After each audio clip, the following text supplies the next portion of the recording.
Saya mengambil sikap ya, karena saya juga punya harga diri lah ya. Karena hidup saya di partai itu udah puluhan tahun.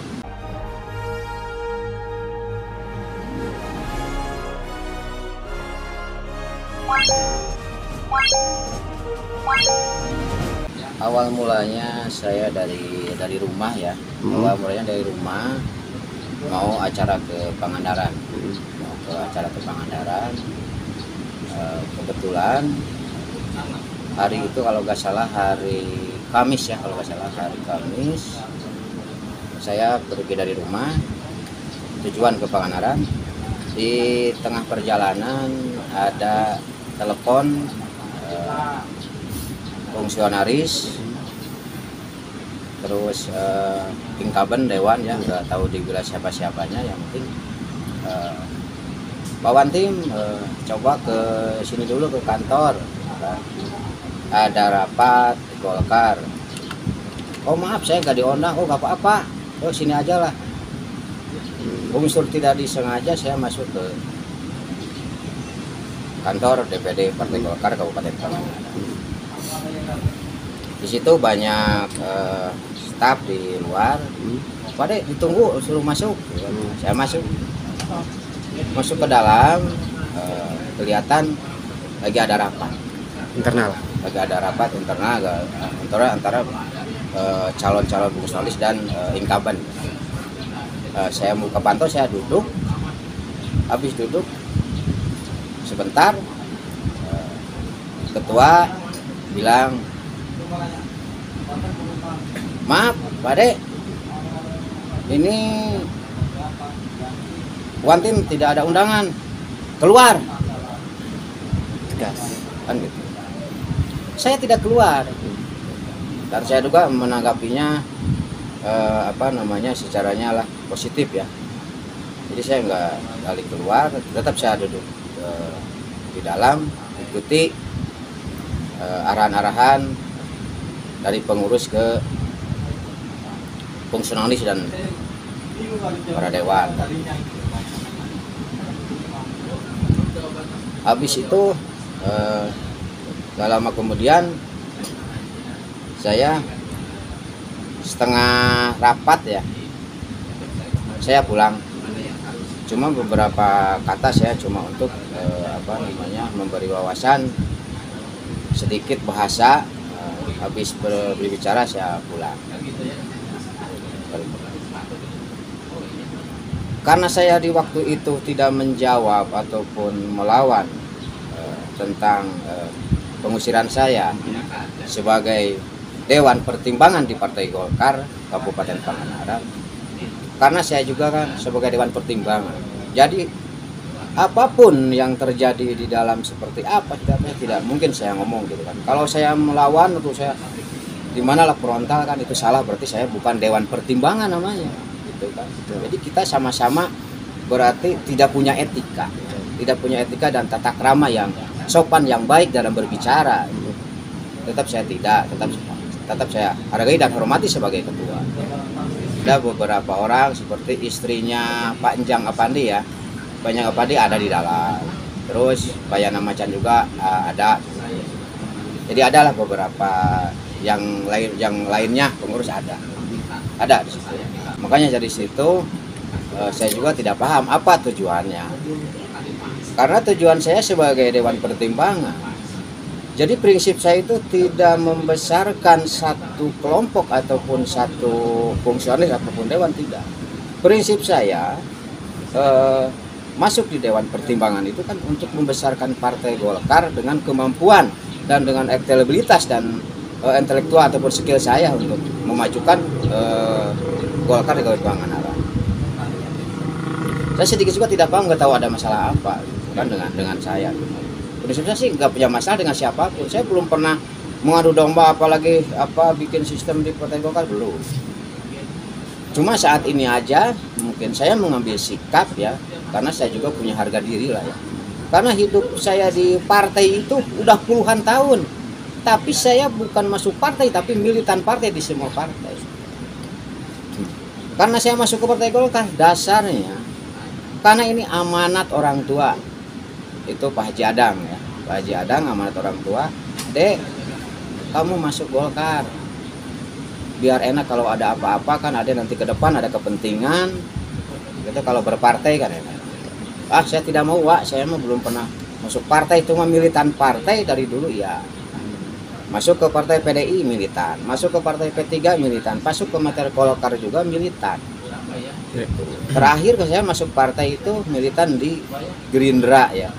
Itu baru ada 4. Cuma masuk yang sebenarnya karena amanah orang tua saya masuk di Golkar. Itu belum lama, berapa bulan lah ya. Jadi jangan dianggap saya karena baru orang baru di dalam partai seolah-olah elektabilitas saya tidak ada, kemampuan saya tidak ada. Bukan begitu. Gitu. Yang namanya partai, satu kepartaian, saya juga sebagai ketua organisasi tidak ada berbedanya lah ormas ataupun LSM ya, apalagi partai politik. Saya juga punya etika ke anggota, gitu kan, tidak seolah-olah ajuan ti anggota, ajuan ti pengurus, seolah-olah kita paling benar, kita paling bisa, kita paling mampu. Itu salah. Yang namanya pemimpin seperti itu. Yang namanya pemimpin itu harus punya kebijakan, rasa dan nurani, utama etika yang harus kita jaga. Dimanapun organisasi, apalagi partai, kalau tidak punya etika yang namanya kepengurusan pemimpin, tidak mungkin ada jalan. Gitu. Karena apa? Kelebihan, kekurangan harus kita gabungkan sama-sama. Tidak itu anak kecil, tidak itu orang tua. Kalau pendapat yang baik, kenapa tidak ditampung dengan baik? Itu secaranya birokrasi, gitu kan? Secara birokrasi politik. Disitulah kita harus paham lah ya. Jadi sebagai pimpinan, kebijakan, apa-apa itu harus bijak. Jangan seolah-olah merendahkan siapapun. Gitu. Apalagi zaman sekarang. Partai zaman sekarang itu banyak. Bukan kayak dulu 3. Saya coba dulu 3 partai. Sekarang banyak partai. Yang harus dijaga itu etika dan bahasa tata krama yang sopan santun ke semua anggotanya. Jangan seolah-olah wah kita paling bisa, kita politik udah lama, tidak bisa dijamin. Saya yang mengangkat ya ketua DPD Kabupaten Pangandaran, ketua Golkar. Saya diangkat sebagai Dewan Pertimbangan. Cuma KTA, saya di KTA dikasih dari provinsi, itu kan yang berwenang. Nggak tahu ya aturan ADART-nya, visi dan misi dan cuplak dan juklisnya ya untuk ngeskaan itu apakah dari provinsi atau dari penting. Saya karena saya di Pangandaran ya sama ketua Golkar Pangandaran. Kalau masalah partai yang lain seperti PKB, karena ini saya dengan Kang Otang ya, ketua partai PKB itu ya saya sangat dekat lah ya. Dari dulu lah kita bersahabat gitu kan.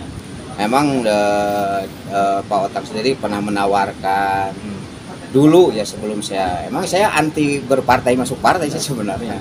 Coba Pak Otang dulu, udah aja lah masuk di partai PKB dulu gitu sebelum saya masuk ke Golkar sebenarnya kan. Udah banyak lah gitu ya.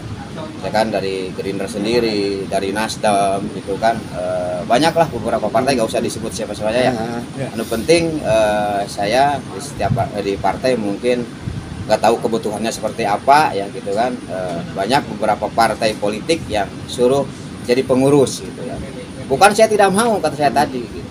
Tapi kan unsurnya saya itu paling anti berpartai. Dan tadi udah bilang kalau bukan Abang Haji Adang saya tidak mau. Karena saya tidak mau sampai kejadian seperti inilah. Jadi elektabilitas saya itu, kemampuan saya itu seolah-olah kan di dalam partai Golkar ini seolah-olah kan saya itu tidak berfungsi kalau seperti itu. Betul tidak? Menurut kan seolah-olah tidak berfungsi lah apa. Gitu kan sampai diusir pun tidak ada rasa etika lah gitu ya. Gimana lah yang namanya secara baik. Tolong Pak Ade, ini kan lagi rapat tim gak diona. Cobalah keluar dulu sebentar, nanti kalau udah beres kita baru. Itu bahasa yang elegan, bahasa yang enak gitu kan. Seharusnya begitulah ya. Nah, itu mungkin kan tujuannya ke sana. Pengunduran diri udah saya kirimkan ke kantor DPD, ke staf ya. Udah diterima sama Andini dan kawan-kawan staf. Sementara ini tidak ada. Karena saya keluar dari kepengurusan Partai Golkar sebagai Dewan Pertimbangan gitu kan, karena ketidaknyamanan dan ketidaksejalanan dengan saya sendiri gitu. Karena partai ini partai yang sangat besar, sangat yang diperhitungkan gitu kan oleh beberapa partai gitu kan. Rubahlah paradigma ini, rubahlah moral ini, rubahlah akhlak ini gitu. Untuk kepengurusan ya. Tidak saya menunjuk siapa-siapa di dalam Partai Golkar. Cuma kan semua harus bisa merubah gitu kan moral itu gitu kan untuk supaya Golkar ini lebih besar. Bagaimana gitu kan tujuannya? Bagaimana supaya Golkar ini seolah-olah dihargai oleh masyarakat?